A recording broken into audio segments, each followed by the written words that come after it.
What's up, guys? Here we go. Check out where I'm at.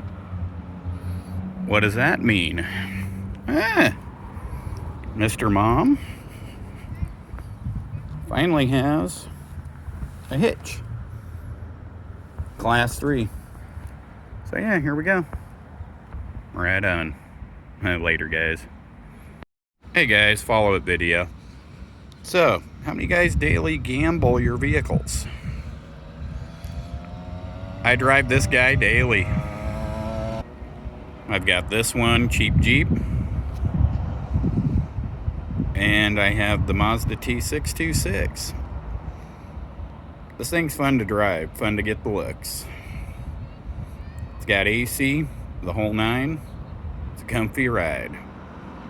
But seriously, how many of you guys out there actually daily drive your gamblers? Alright, guys.